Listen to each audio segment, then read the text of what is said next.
the heart and soul behind every business.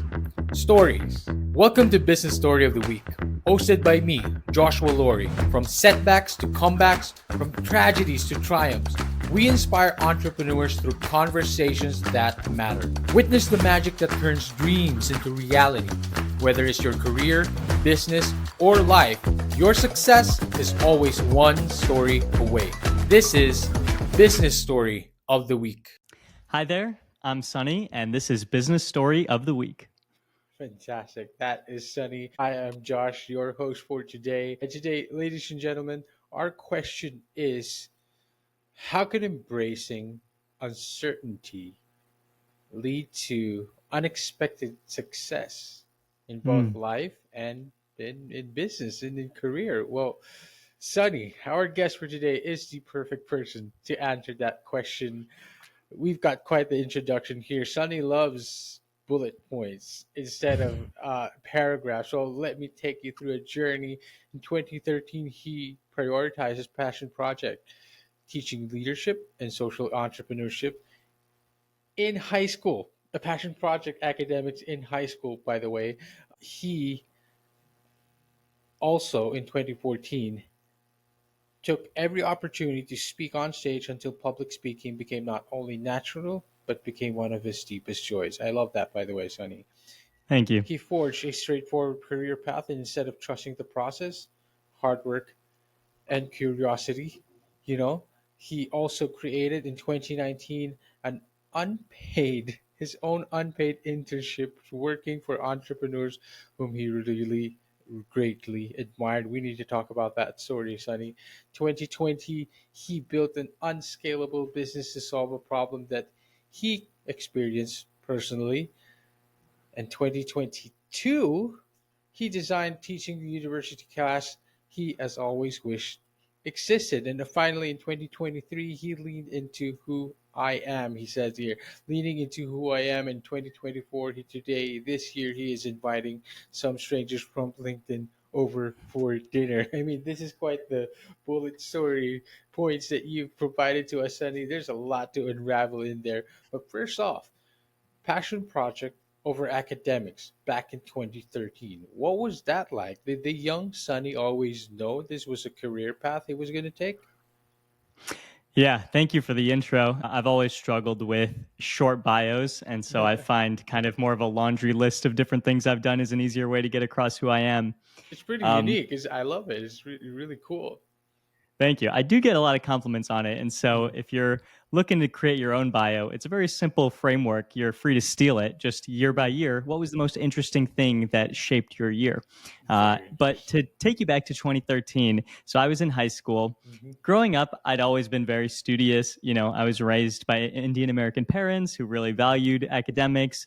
I personally always wanted to get straight A's because I had a very specific goal growing up Hmm. that I wanted to get into the Illinois Math and Science Academy, which is a Wow. boarding school here in Illinois. And once I got into that school and I was surrounded by hundreds of the most interesting and smartest kids that I'd ever met in my life, and Hmm. I was in this unique situation where I'm living on campus with these other teenagers in this Hmm. very unique kind of untraditional high school.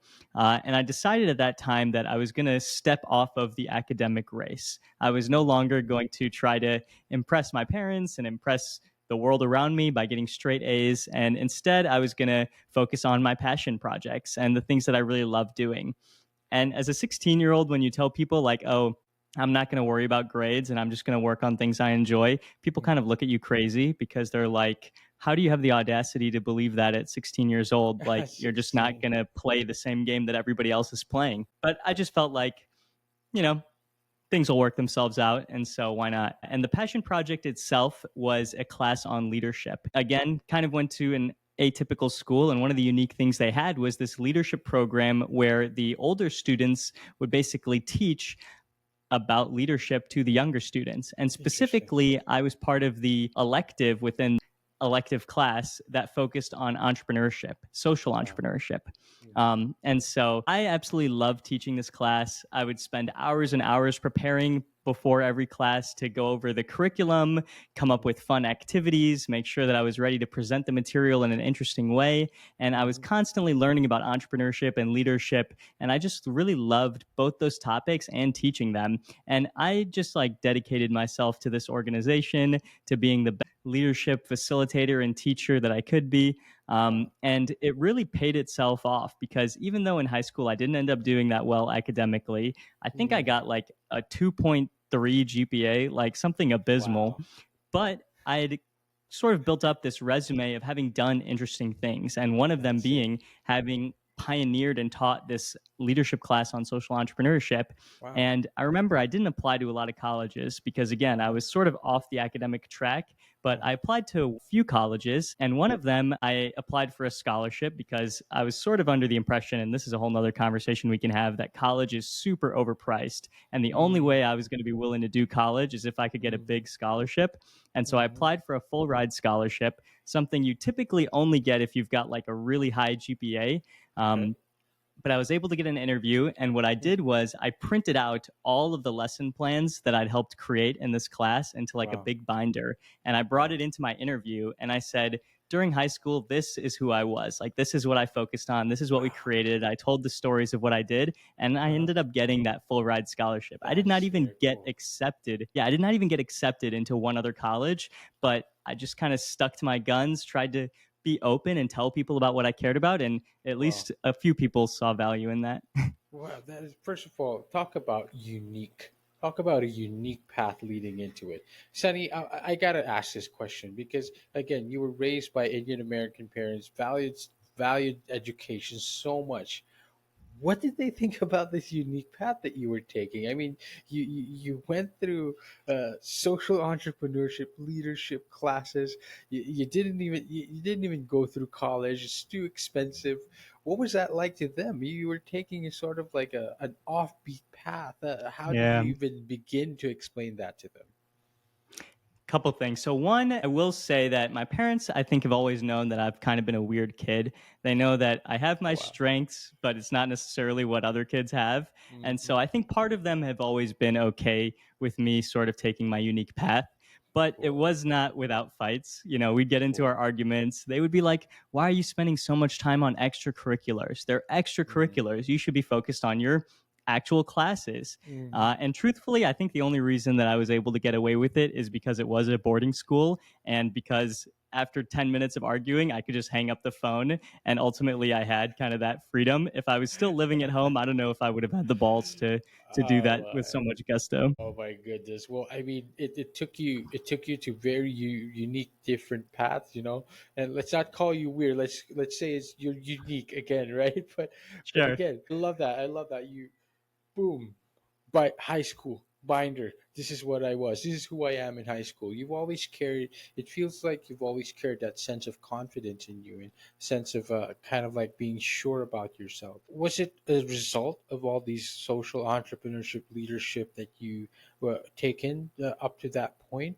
And was this also why you took so much public speaking? Was that also a conscious goal of yours? Yeah. So great, kind of like observation. I do think that from like a young age, I had a lot of perhaps Mm-hmm. unwarranted confidence. And that definitely is what allowed me to get into public speaking, get into teaching, and, forego some things that everybody else felt necessary.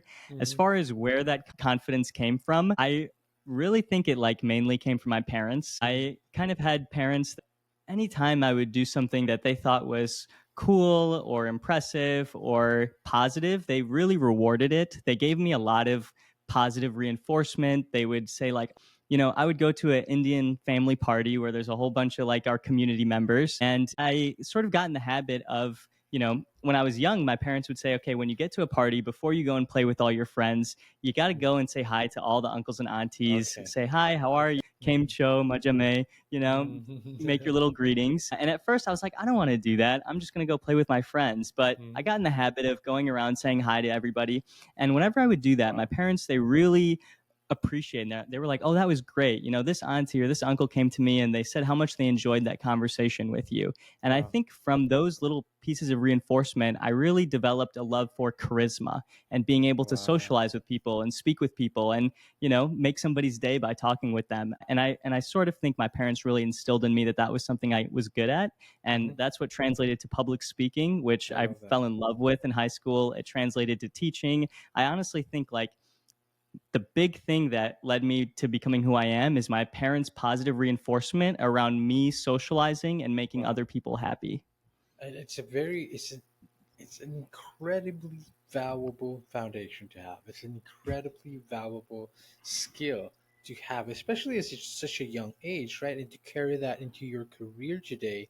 How do you feel it has impacted your path in particular? But also, um, Sunny, you said here in 2019 you created your own unpaid internship.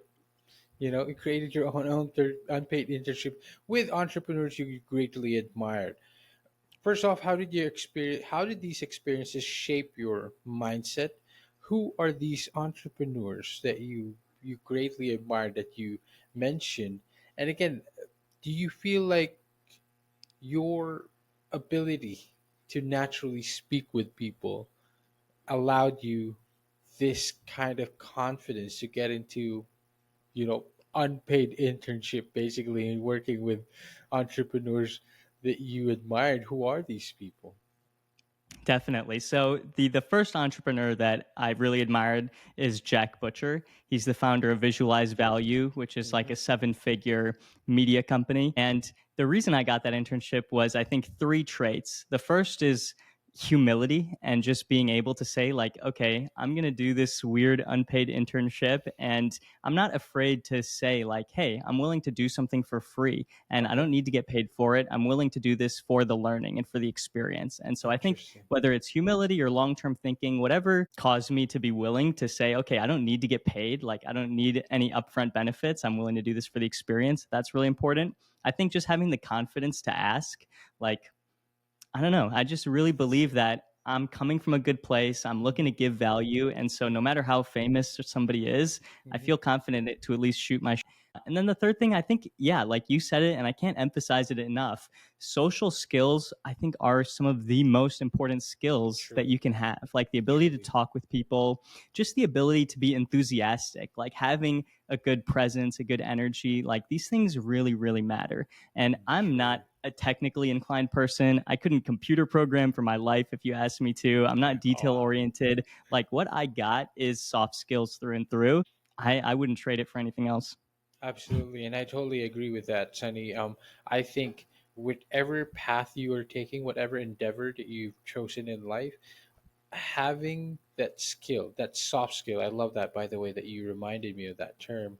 Having that soft skill to carry yourself confidently in a conversation will take you farther than any other hard skill that you might have. Of course, trade skills are great, they're awesome specializing into something, but again, I feel like being able to confidently carry yourself, talk about others. You mentioned charisma. I feel like charisma is a skill that people can build. And this is a little off tangent because it worries me sometimes, with the upcoming generation and the young kids I'm seeing. They can't talk. They cannot hold a conversation. And it worries me more and more that, like, even adults, you meet adults and they're just completely averse with talking and like making conversation. And I feel like it should be, it's not like you don't, it's not a skill that you can't, it's a skill you can develop, right? But I feel like 100%. it's like it's a must. It's not like just because you're introverted you don't have, it's not a skill that you should be developing. I love it because you have shown an example of a way to live life or to forge your own unique career path, right? With And simply because you have a strong foundation in speaking, in holding conversations. Sunny, you went on to build a, you called it an unscalable business to solve a problem that you experienced personally. This is you put in parenthesis building habits. I think this Yeah. feels like another unique path that you undertook with all of your experiences. Talk to us a little bit about that. Why is it an unscalable business? And you solve the problem by building habits. What's that about?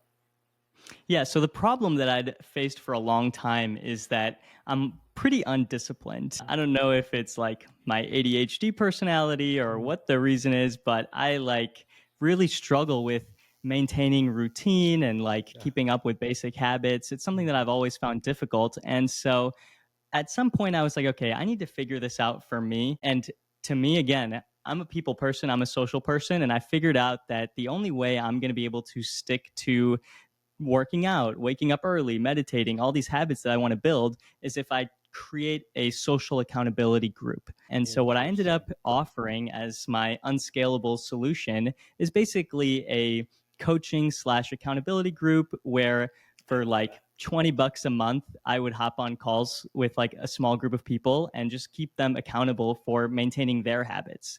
And I love so that. as somebody that couldn't hold a habit for myself at all, I Mhm. decided to take on the position of, you know what, I'm going to be a habit coach. I'm going to help other group of people maintain their habits, people like me, by something I found about myself is whenever I put myself in a position of authority, I Mhm. completely change. I become this different Interesting. version of myself where I'm more disciplined, more capable. And the reason is Wow. because I feel accountable to people that I'm responsible for, as Wow. opposed to feeling accountable to myself. And Mhm. so once I created this unscalable business, I was able to build these habits for myself and I was able to help my friends and these people that were working with me to do it. It wasn't a scalable business because it took a lot of time. It wasn't going to get to a place where it could afford to pay me. I mean, potentially it could have if I kept working at it and growing at it, but that was never Mhm. really the intention. The intention was just, hey, let's build this small, unscalable business to solve my own problem. And it was sort of a playful test into entrepreneurship and was kind of personally practical. Wow. First of all, that is very cool. By the way, I resonate with that. I relate with that because I personally have a, a a fitness accountability with my friends, with my best friends, and his brothers as well. It's just putting together, a group. We're just like, hey, you work out today, or even if we don't, we're just like, it also, even if you don't have this like very strict accountability thing going with the group, it almost like keeps you self accountable, right? Because you know that Mm-hmm. you're in a group, you know that you see people being accountable for themselves. They don't have to be asked, they don't have to be told like, what's up, what's your update. They update voluntarily, and that keeps feels like it keeps you accountable. Sunny, is this accountability group still going on? And what was that like? You said $20 to get into a call with this small group. How long did that go? Is it still going? What did you call it? Did you call it Sunny accountability? No, I called it Better Every Day. That was the Okay, name I for it. love that. I love that. And it was a 6 week program. And so I think I ran it twice for 6 weeks with two different groups. All in all, I probably spent like 4 months on that entire like business project. Mhm. Wow. So Um, as of now, I actually like I'm not running the group, but I still have a friend that we'll text each other when we go to the gym, just like me and my best friend. that's it. And even that little amount of social accountability has been super helpful. I mean, it takes you miles. It gives you so much advantage, so to speak, when it comes to overcoming your own discipline. Like you said, building habits, building routine. I mean, I think it's very underrated, right? It's people should be in more accountability groups, and people kind of tend to be accountability averse because they feel like, I don't need that, but the value in return it's not being talked about enough when you are in an accountability group. I love that, Sunny. We need to talk a little bit about that more, a little bit Yeah, more we'll have to do about a that. round two of this podcast because there's a lot of open Precisely. tangents we got. There is a lot because now we're leading down into 2022 this time, where you designed Yep. and taught a university class you wish always existed. I mean, these are just very offbeat, unique paths that you have taken. uh, I mean, building your own career, to coming up with all the skills that you needed, to now what, designing your own university class. What is Yeah. that about?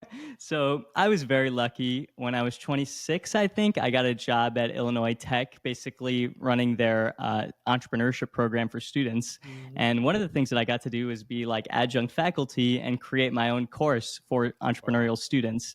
And I Wow. went to IIT myself as a student, and I was like an entrepreneurial student. And I'd always wished for a class that wasn't really a class.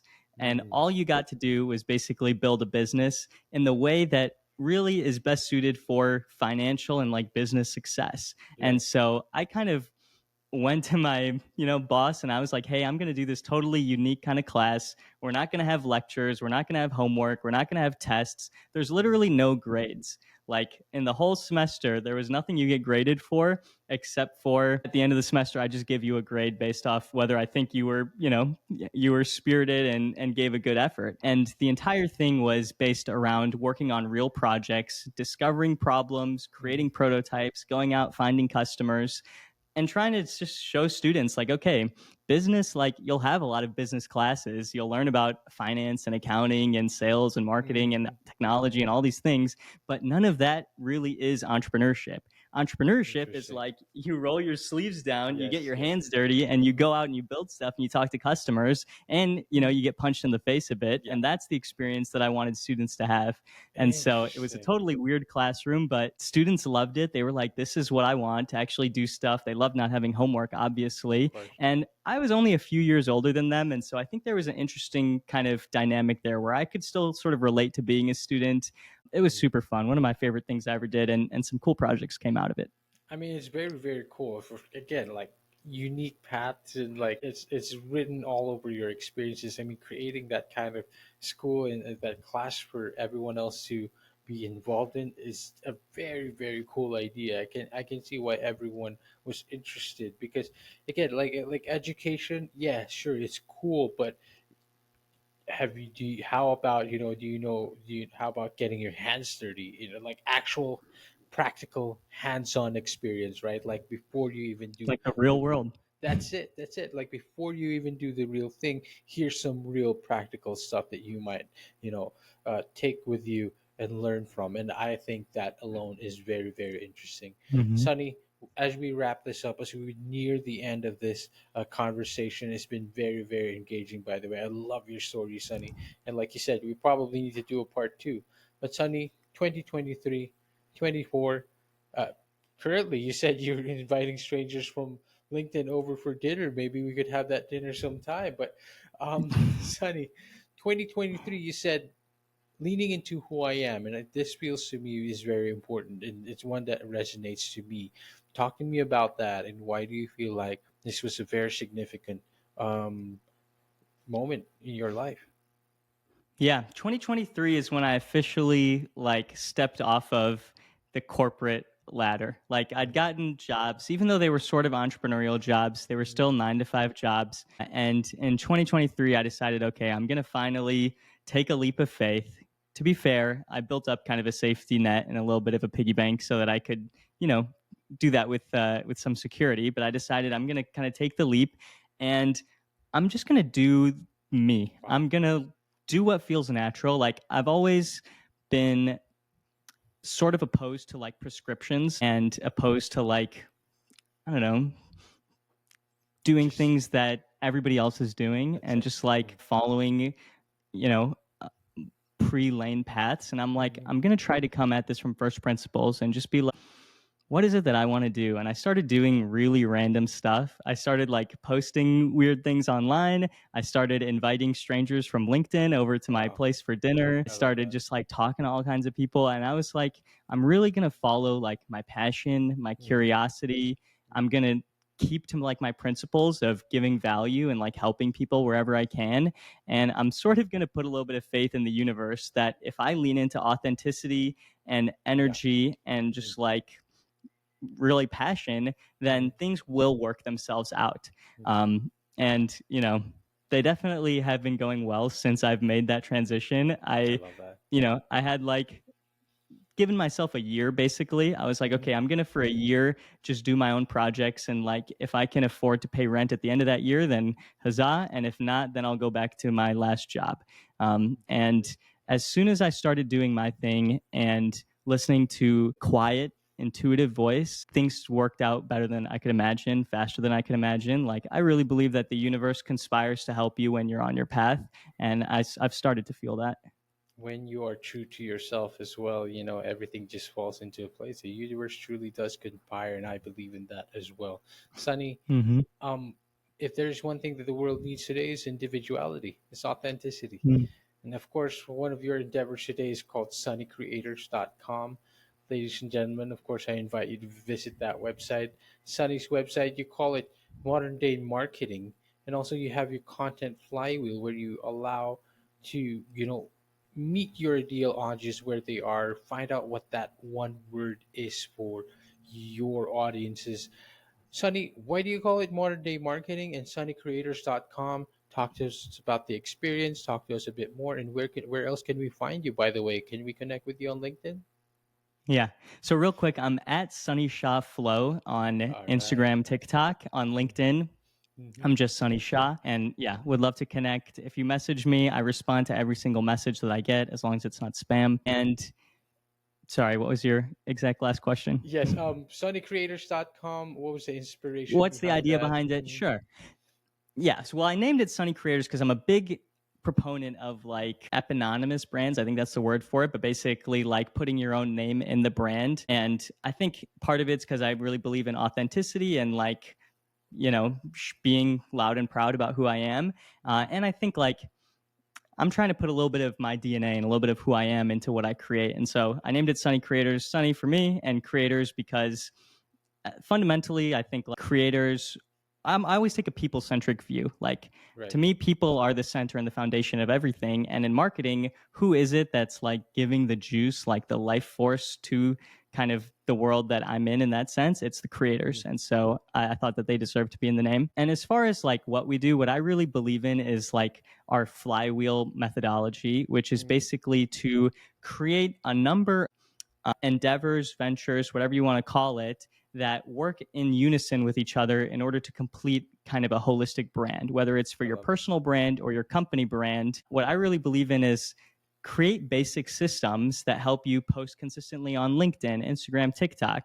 Maybe occasionally do a newsletter or a podcast like Mm-hmm. this, or you can do lead magnets, or you can get in the news, whatever it Very is. cool. Basically, finding unique ways to create something across the many different platforms where people live, and then create these sort of home base ventures that tie everything together. And so it's a little complicated to describe, but I'll give you one example of it. I'm building Please. something called the Chicago Dinner Club right now, which Uh-huh. is basically a community for founders and creators. And Mm-hmm. that is like my core hub. It's this Mm-hmm. community. People give me their email and phone number, and then they live in it, and then they're really parts of that community.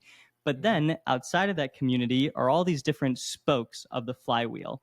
Things Mm-hmm. like every time we meet in person, I make a LinkedIn post about it, and that becomes a Mm-hmm. repeatable spoke that's part of this Yes. flywheel. Or Yes. when I'm on podcasts like this, I'll take little clips of it and put it on Instagram, and then that becomes part of this flywheel. Wow. And so, what I'm trying to do with Sunny Creators is basically help you create this central vehicle, your home base where your community or your audience can live. And Mm-hmm. then let's just have fun creating these spokes that can become repeatable, systematic ways of creating content or talking to people that feel fun, true, and cohesive with the entire operation.